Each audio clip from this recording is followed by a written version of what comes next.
This is the Magcubic HY350, a smart 1080p projector by Maxwork Enterprises. It runs on Android 11, has electronic focus and full Keystone Adjustment. It supports screens of up to 150 inches and advertises it's good for gaming, so we'll certainly be checking that out in today's video. Hi everyone, and welcome back to the channel. Today we're going to be taking a look at this Magcubic smart projector by Maxwork Enterprises. These are all the specs that are written on the box. This projector is currently $79.99. I thought that seemed like an excellent deal, so I went and ordered one so we could check it out together. The projector comes nicely packaged inside the box with foam surrounding the machine, which is always nice to see. This machine looks nice and compact. Let's get it out and take a look.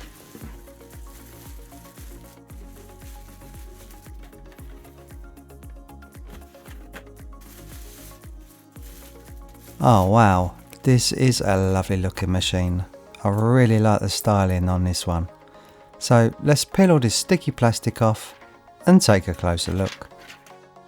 On the front here we have your lens, which doesn't come with a lens cap.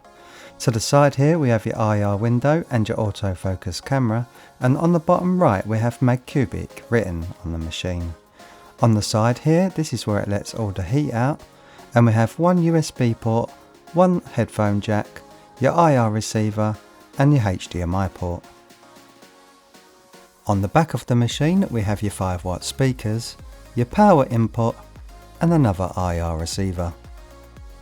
And on the left side, this is where the projector draws all the air in to keep it cool. On the top of the machine we have touch sensitive controls, which is always nice to see, especially if you're always losing the remote control. On the bottom of the machine there is no tripod mount, which is a little disappointing to see because it makes it difficult to project the image where you need it.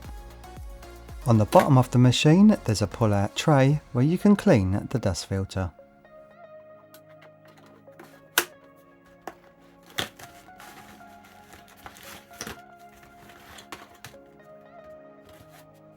In the accessories box, all you get is one power adapter, a remote that supports voice control and an instruction manual.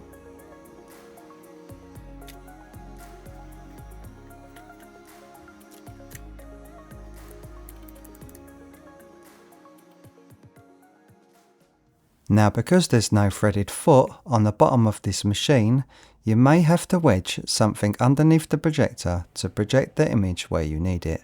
As you can see, I've used a placemat, which definitely isn't ideal.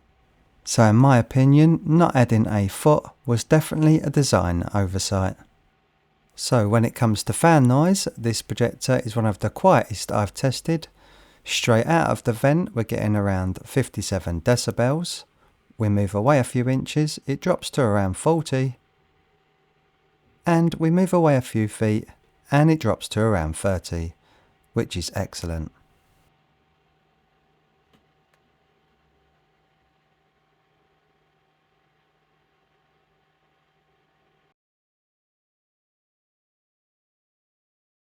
I'm now going to turn the projector on to see how long it takes to get to the operating system.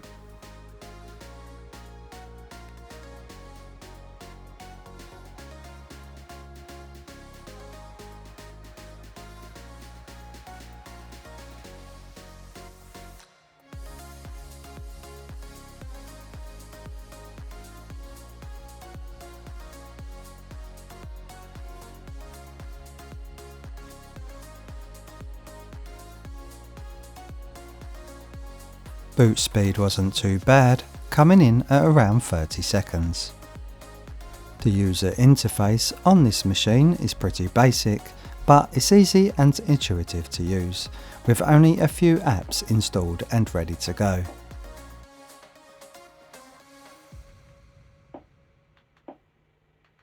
Now I did try connecting to the 5 GHz network, and unfortunately it wasn't connecting for me, so maybe it was a restriction on my end, but after inputting my password to the 2.4 GHz it connected without any issues.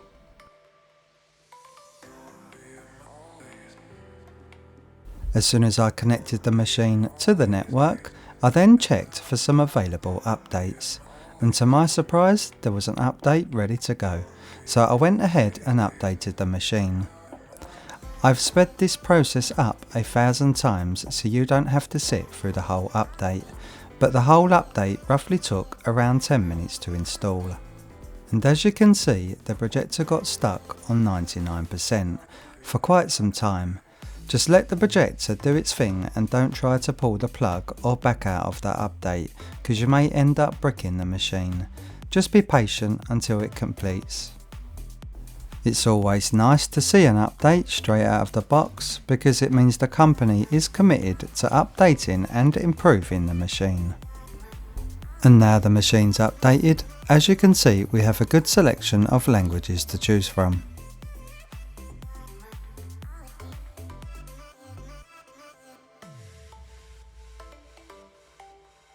So let me show you some of the settings available within the projector's user interface. If we go over to projection settings, this is the zoom setting where we can decrease the image size by 50%. We cannot increase the image size over 100% or get a bigger screen size unless we move the projector back further to gain a larger projected image. But this is a nice little feature because it means we don't have to move the projector forward to get a smaller image to fit the screen. We can just use the zoom feature.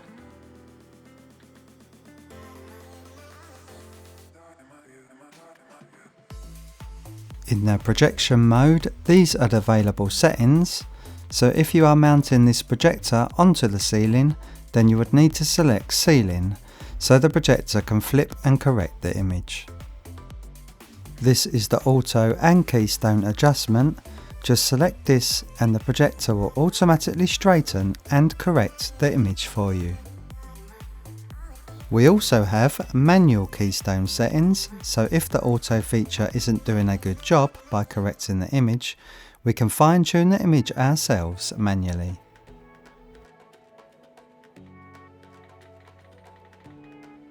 And as you can see, by doing it manually, we can make much more precise image changes so we can get a straighter image.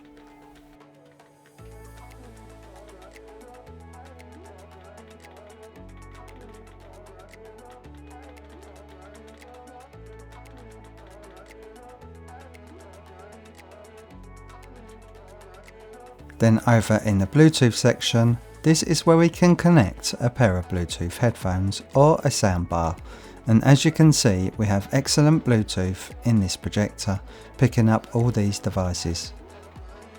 Over in the application settings, these are all the installed apps already on the machine, and if we download any other apps, this is where we come to manage them. And if the projector is misbehaving, we can always do a factory reset. There's also an audio setting where we can adjust the volume, and we can select different time zones. And if we go over to the About section, as you can see we are running on Android 11, we have 32GB of storage and 2GB of RAM, which I think is very generous considering the low price of this machine. Then we have a Files section, so if you have a USB stick or hard drive plugged into the back, this is where we can view the pictures, play movies or listen to music. Over on the App Store, these are all the recommended apps, but I found the store to be quite limited in terms of applications it has to offer. So you might be better off using a Fire Stick or a Google Chromecast instead. So let's load up Netflix and see how well this app runs on this machine. And already I can see this app isn't that great or well optimized for this machine. I'm having to select the mouse cursor on the remote to navigate around the Netflix UI. I'm not a fan of this because it's not intuitive and easy to use like it should be.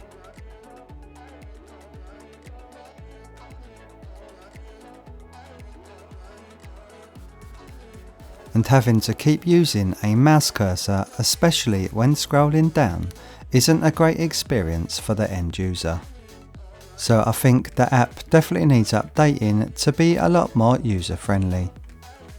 Now I can't show you any video playing from Netflix due to copyright reasons, but I had no issues with playback during my testing.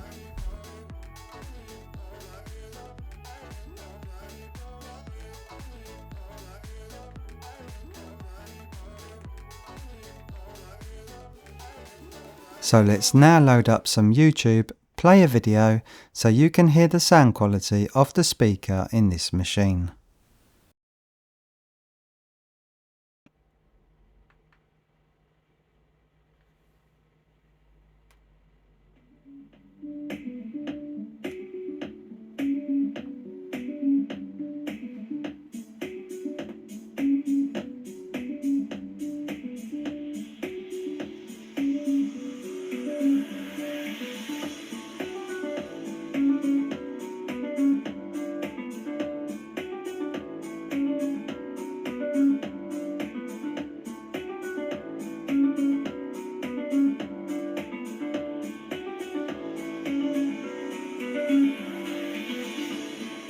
Now the sound quality from this machine was certainly okay, but not impressive, so I highly recommend connecting this projector to a Bluetooth speaker for a much more immersive experience.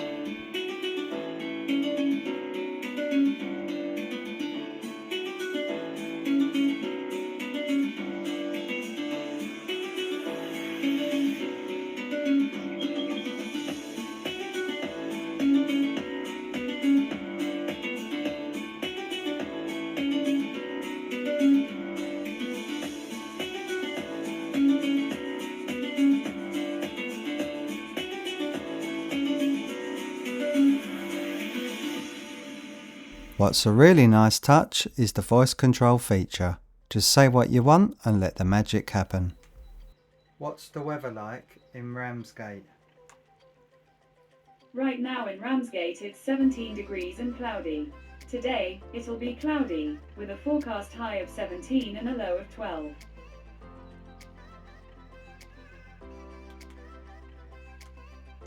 Tell me a funny joke. This one will make you giggle, or sigh. Why did they build the university on a mountain? It was a place of higher learning.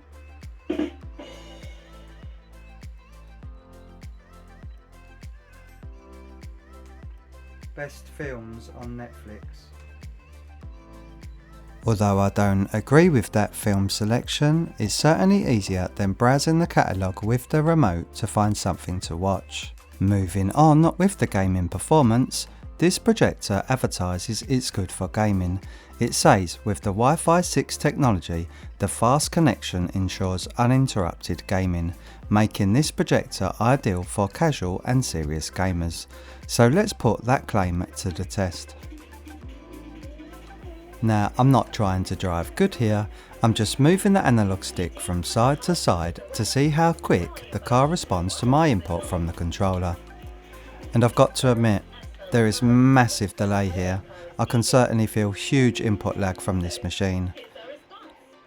And yet, the car turned well after I wanted it to, leaving me spinning off the road. If I had to guess, I'd put this well over 150 milliseconds, which is unacceptable in terms of gaming, and certainly not a smooth and lag-free experience like it claims within the listing. So if you need this projector for gaming, then I would probably give this one a miss.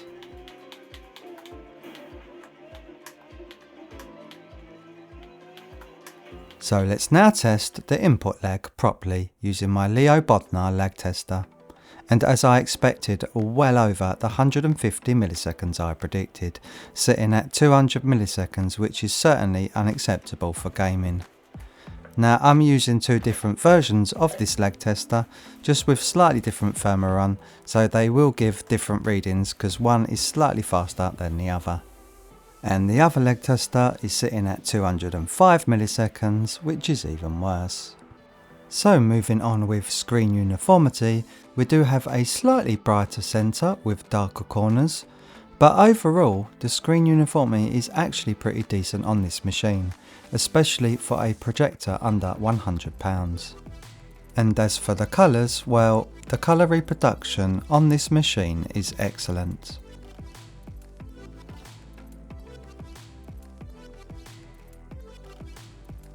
So moving on with the sharpness test, let's see how crisp this projector can display on-screen text. Now, depending on how you focus this projector, I did find the projector to be either sharper in the centre with slightly softer edges, or if you try to focus for the edges it would lead to a slightly softer centre.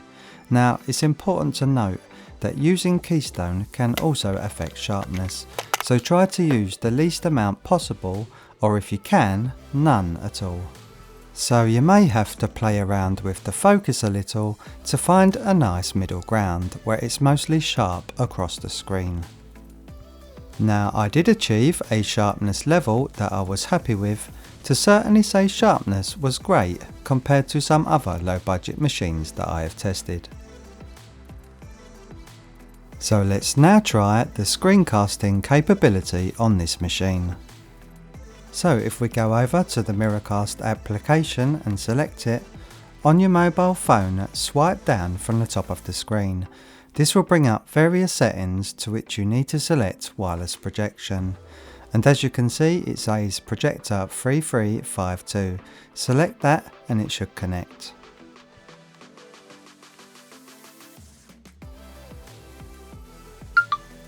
And now we're connected. Now I'm just going to swipe side to side here so you can see the responsiveness of this machine.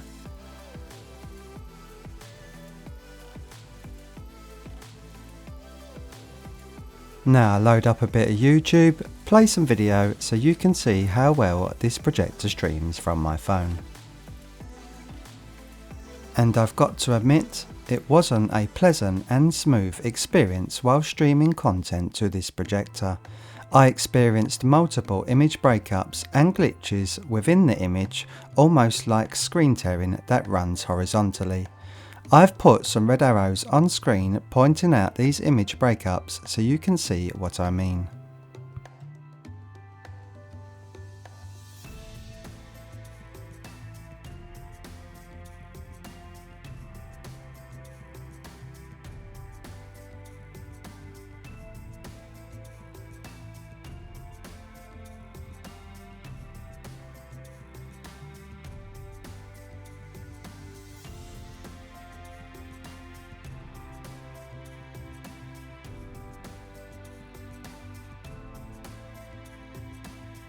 So moving on to the thermal temperature, I had this projector on for almost 6 hours straight while testing the product, and the machine remained quiet and cool to the touch during all this time, which I thought was outstanding.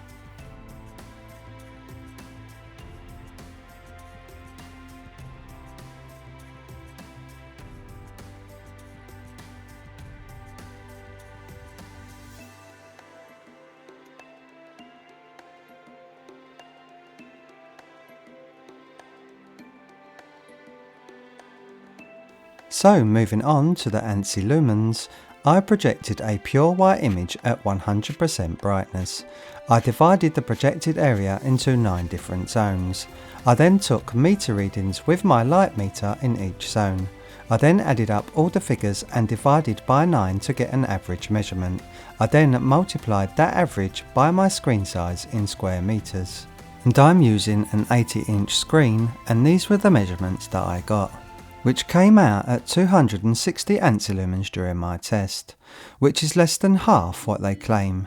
They advertised this projector was capable of 580 Ansi lumens, as you can see here.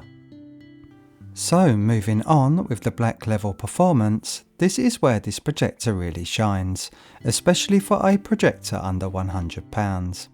The picture clarity is excellent, colours are vibrant, and the level of detail in the image is truly impressive.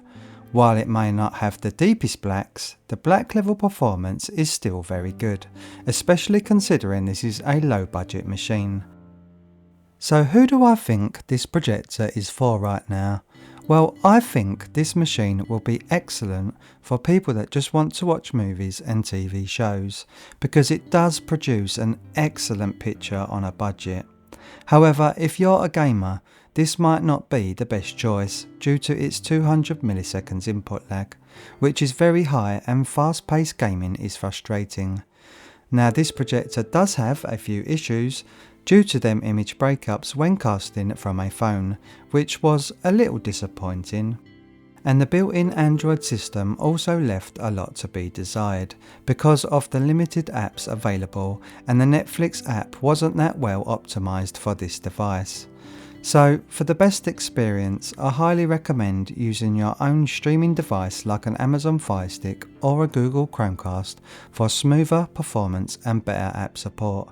Of course, some of these issues I experienced could be improved with future updates, such as the input lag and the Android system and those image breakups, so fingers crossed the manufacturer continues to refine the software. So that's it for this review. What do you guys think? Is this projector worth it for you? Let me know in the comments down below. And if you found this honest review helpful, please hit the like button and subscribe for more videos like this one. Thank you very much for watching, and I'll see you all in the next video. Bye for now.